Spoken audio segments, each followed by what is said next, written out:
Mo was the captain of our seconds team, a person that wasn't only popular and loved, but a person at only the tender age of 22 that commanded respect from people young and old. This is why he was a captain and leader. We cannot imagine what this loss means, nor what his family are going through at this time. We pray for him and his family, friends and teammates. On behalf of the EDFL Board of Management, staff and the wider EDFL and footballing community, we extend our sincerest condolences to the families, friends and teammates of Mohammed Allouche. The events of the weekend has been a real tragedy and one that has touched the entire footballing community. He was a captain, a leader, a friend, a teammate, and we understand that no words that we say will ever heal the pain of losing such a loved one. But please rest assured that the thoughts and well wishes of the entire EDFL community rest with the family and friends at this difficult time. And as you join us on EDFL Web TV this week, Adem, it has been a very confronting, difficult time for the whole EDFL community, and we just want to echo the sentiments of the General Manager, Mark Turri, sending our thoughts to the Northern Saints Football Club and in particular the Allouche family. Yeah, and I'll second that, obviously, Teo.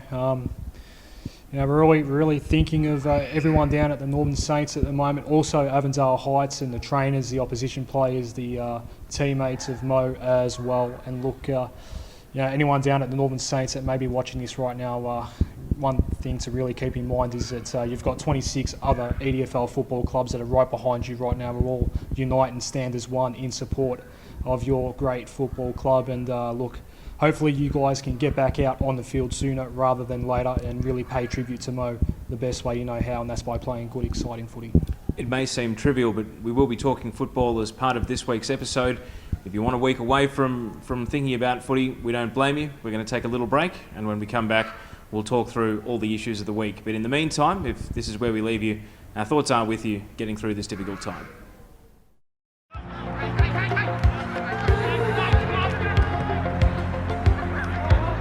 What we're going to do is we're going to talk about the club we've come down to here tonight, Jacana. We've got Claire Varley coming up later in the episode, speaking to Billy Morrison, and I also caught up with their coach, Aaron Collins. Jacana coming off a pretty tough loss at the weekend, Adem, and in Division 2, I think there's no talking point really other than Hadfield right now. They have had another very handsome win against the Jags. They seem to be beating all in their path. I know that they've tried to hose down talk of an unbeaten season, but you can't talk about Division 2 without saying, Hadfield going to go all the way? I know that you've been fairly adamant that they're more likely to than not, but it just seems to be reinforced week after week that they're looking very difficult to catch at the moment. Yeah, well, we did see this 2 years ago with Hillside, and I think they did get beaten once by Moonee Valley in the home and away, and that was the only loss they ended up having for the year. So I know how difficult it is.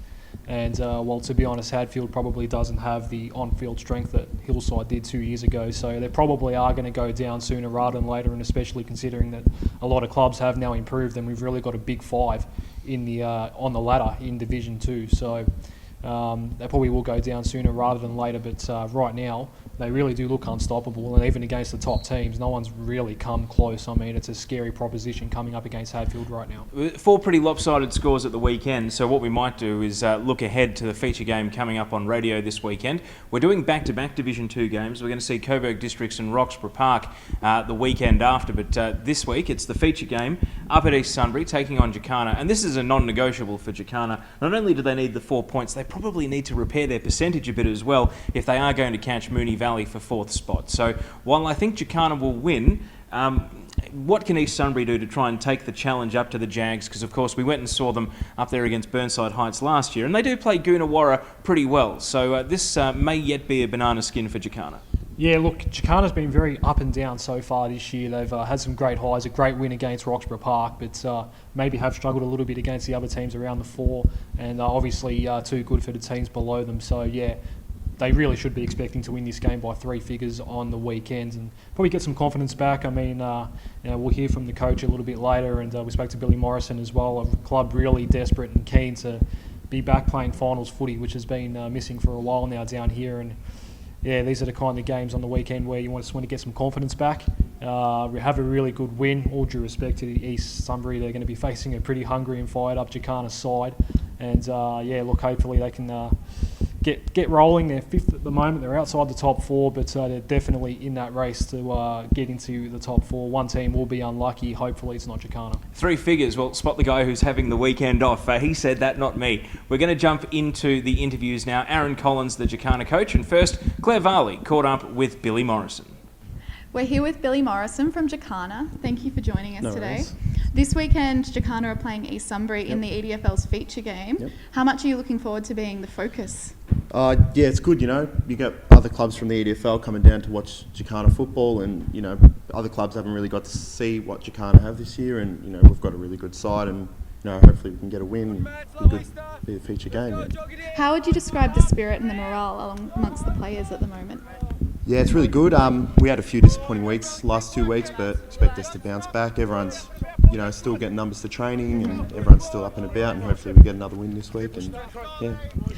Tell us a bit about your coach, Aaron Collins, and what's he like to play for? Az is good. He's, he has a lot to say off, during the games and during training, and he's good to listen to. Knows what he's talking about and gets the players together. Yeah, that's what you want down here. You played for a junior for Jacana for 8 years. Yep. What does it feel like, and what does it mean to be a part of the team during this resurgence? Oh, it's really good. Down at juniors, there's outsiders saying a lot about Jacana. Jacana this, Jacana that. But now it's good to come back, play senior footy here. They're getting 2 sides down, and each week players are getting dropped, and they've got all the good numbers down here, and really turning the club around. Got some good players, good coach, and yep. Jacana has been off pace of Hadfield twice now this season. Can you see any team closing the gap? Hadfield are a really good side. They're really solid all the way through the lines, and they've played some good football this season. I expect, it's going to be hard to get close to them. Players, you just got to work really hard all day, and just have to wait and see. But it's going to be hard. Yeah. What would it mean to the team to play finals this season? Well, everything, yeah. All year we've worked towards finals, and that's been our goal. And for the supporters off the field who have been down here when the club's been through hard times, and not getting players down, and it'd mean everything to them, everything to us, and that's our goal. That's what we set at the start of the year, and that's what we want. Yep. Yeah. Well, best of luck for the rest of the season. Thank you. And thank you for talking to us. No worries. Thank you. How are you feeling about how the season has gone so far? To be honest, probably a little bit disappointed. Would probably like to have won at least one more game. 4 and 3, it's not where we planned to be at the start. We really want to be at least 5 and at least be in that top 4 at this point in time. So yeah, a little bit disappointing. The boys are disappointed with their efforts as well. So really looking forward to the next half of the season. Look, Hattie are an unbelievable outfit. But we've done. I think our first quarter was really good. We kicked 2 against a pretty strong breeze, kept ourselves in the game, but we just can't get that consistency of 4 quarters, which is a bit worrying. But it's plenty to work with, and we'll get there in the end. I think it's a lot to do with self-confidence. It's a lot to do with mind. I think we've got the ability to do it. We've matched the top sides in quarters. Unfortunately, not the whole game. I think the only one that we've done it was Roxy Park, where we managed 4 quarters of really solid football, stuck to our structure, stuck to our game plan. But apart from that game, we haven't really strung 4 quarters together. You just can't be off your game at all against any side. I mean, we're going up against East Sunbury this week. If we're off by 5%, they'll run over the top of us. I think that's with each and every side in this division. It's just so competitive. You're just off your game and you will not win. So it's about setting up during the week, setting the boys up, getting them right, getting them mentally right, preparing our structures, and just getting them the self-belief again. But yeah, just trying to get everything right. Like I said, you're off 5%, that's it, you're done. What do you think it'd mean to the club to play finals this year if you can get into the top 4? Well, that's what we're aiming, and that's what we set our goals. And I said at the start of the year, if I don't make it, I've failed as a coach, and I still believe that. I'll stick by that. I won't change. And it'll mean everything. The confidence around the group, around the club, will only grow. So, we're still aiming for it. We've got a lot of work to do now. But our aim is still there, and we still believe. Why should your company advertise on EDFL Web TV? EDFL Web TV reaches an audience drawing from the biggest sporting body in Melbourne's expanding northwestern suburban corridor, with over 9,000 participants and tens of thousands of families and fans distributed on a network reaching thousands of tech-savvy social media subscribers. EDFL Web TV can present your company's product or service in a top-of-the-show billboard, similar to a network TV sports broadcast, either with vision or still graphics. Sponsored segments are available and can be integrated into the regular week-to-week show. EDFL Web TV is also compatible with conventional TV ads, either professionally made or made by the EDFL. Customise your advertising package to reach the EDFL Web TV and social media audience today.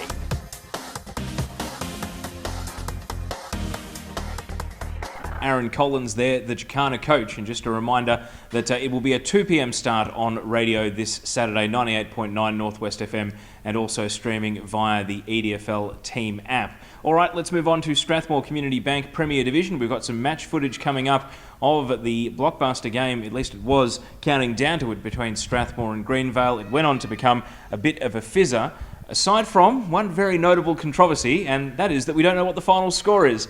Adem, we left the ground with Greenvale 17, 21, 22 to 5, 6, 36, but a head count and some mass confusion out on the ground means that I suspect it will be revised to 6, 10, 46, beating Strathmore 5, 6, 36 when the board finally comes to a conclusion. Of course, it's still, as we're shooting this, under investigation, so I can't give you any inside running, but which way do you think they'll actually go on this one? I really don't know, Teo. It was quite bizarre. Late in the third quarter, the footage will speak for itself. Obviously, there was a bit of a brawl and a player sent off, or so we thought. And the head count happened. I don't know who called for it. Do we know who called for it? I can tell you there was definitely a send-off. Reece Johnson was shown a red card.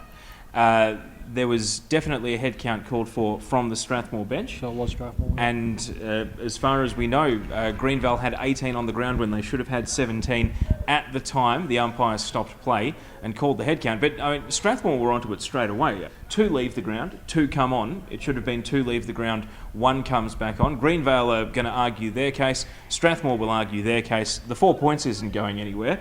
This is simply a matter of, do Greenvale get that percentage and does Strathmore suffer the major hit to their percentage, which the defeat by 86 points would have been. Yeah, look, I know a lot of people on both sides weren't happy with basically the entire situation, and I'm not going to preempt the board. To be honest, the talking point out of the game, regardless of a head count or not, was Strathmore. We've seen them live twice now. We've seen them lose now both twice, or 3 times in fact, twice at Lebanon Reserve and against Pascoe Vale as well. And seeing it with my own eyes without being able to speak to anyone down there, it does seem as though there are some serious problems, because this was a pretty good side that ran out against Greenvale. Probably by my count 4 or 5 missing from what would be the best 22. Obviously Mitch Purcell playing 23rd man for Essendon, and a couple others out as well obviously, but they just weren't competitive. I mean, Greenvale lost their entire score, and if it turns out that that head count will result in Greenvale having that score wiped off, 6 or so, whatever it was, unanswered goals in the last quarter, quite frankly, is not good enough. There was a really long meeting, Teo. You and I were not far away from the club rooms after the game, and basically we couldn't get access, obviously. You can understand that, but from what we could gather, there was a pretty lengthy meeting between players and coaches after that game, and well, it's funny. There's a lot of concerns for Strathmore right now. I'm going to go the other way on this and say that Strathmore maybe were already well aware they weren't going to finish in the top 3 this year, but they are still the best placed team to finish 4th.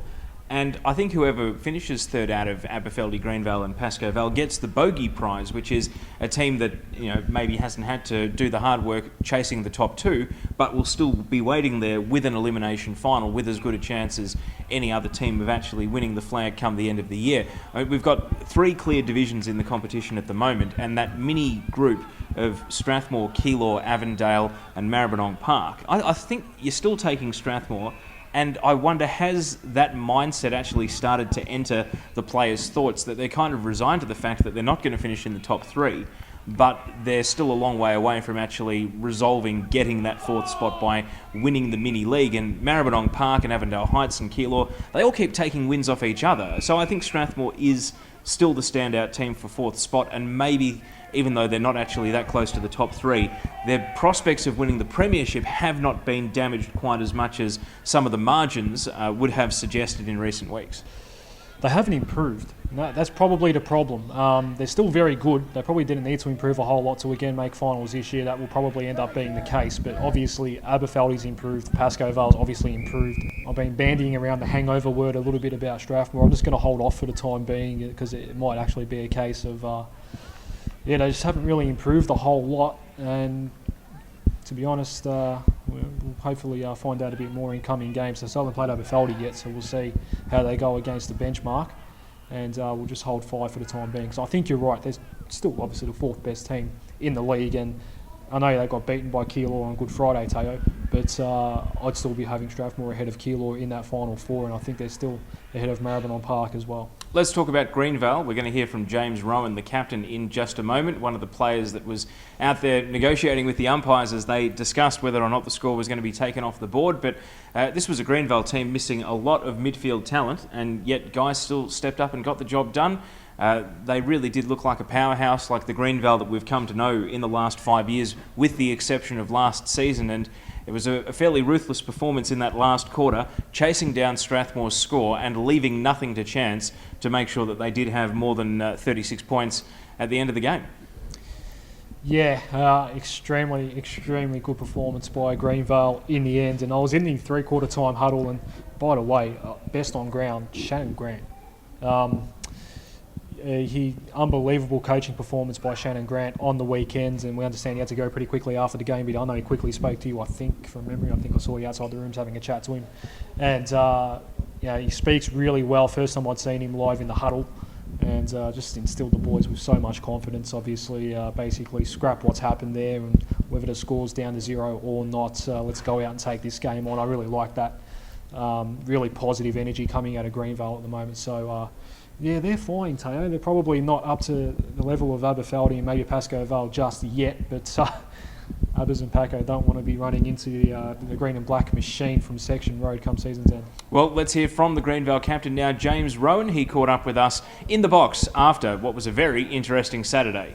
Oh, well, to be honest, I was a bit lost as well. Obviously, there was the fight for a little while, and then so what I saw was a minute later, or a couple of minutes later, they all of a sudden moved call for a head count. So, and what the result of that was a player from Greenvale had been given a red card, and then that player had run off and he'd been replaced, which apparently you're not supposed to do. I suppose the other thing with that is no one was aware that the player had been given a red card. That's sort of where we got a bit lost.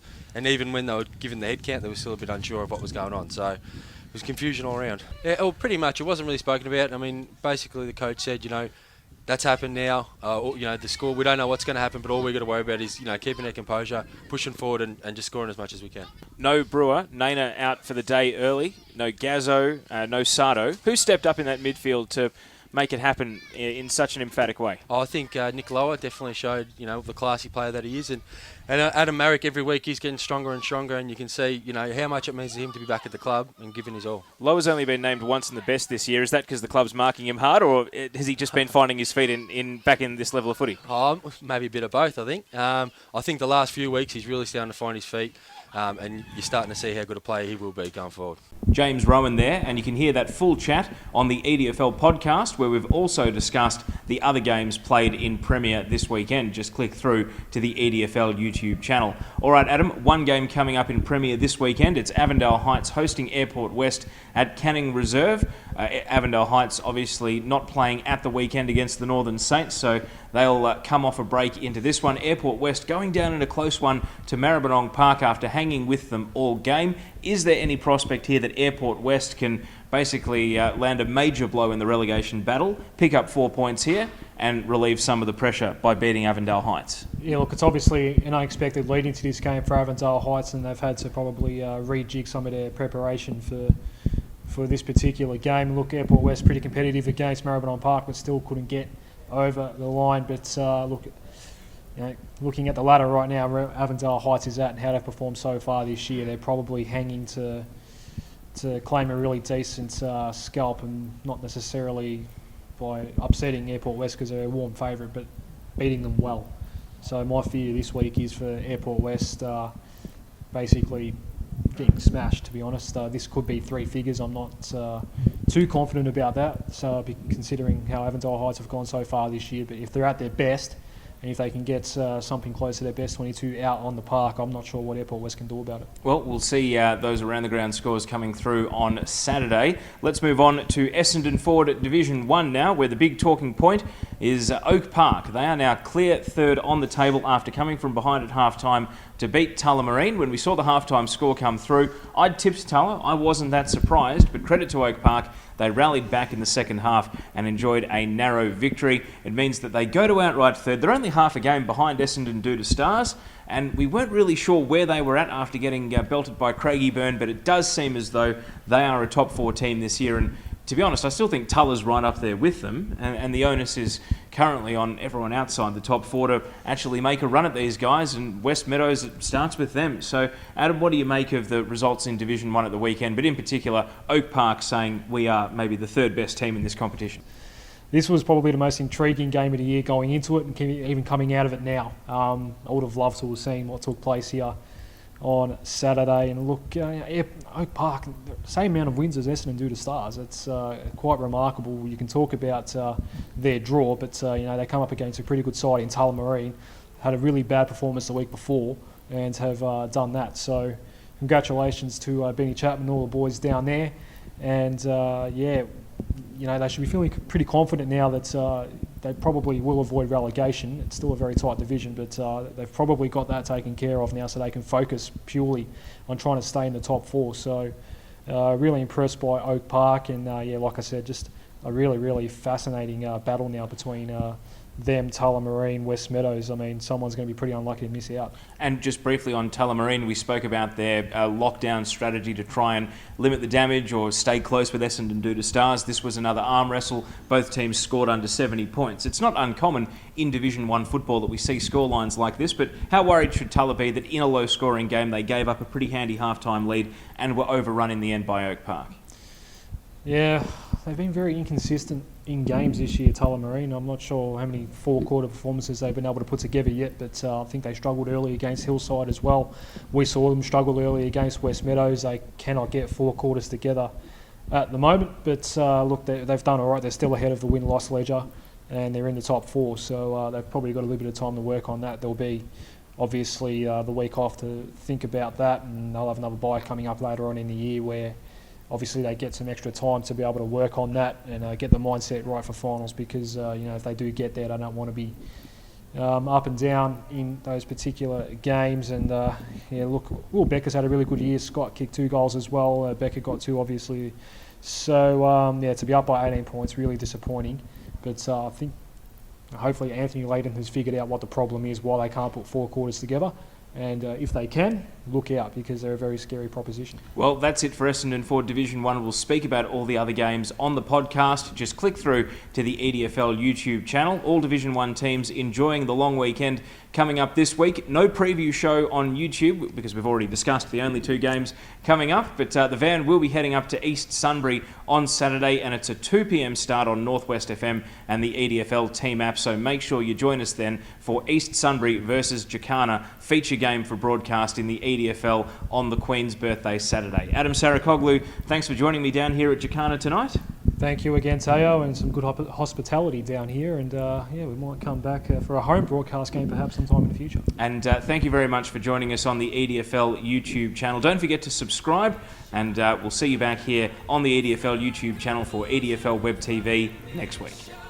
That's it for this edition of EDFL Web TV. Make sure to subscribe to this channel to get all our updates as soon as they go online. I'm Claire Varley, and we'll see you back here at the Pascoe Vale Hotel soon.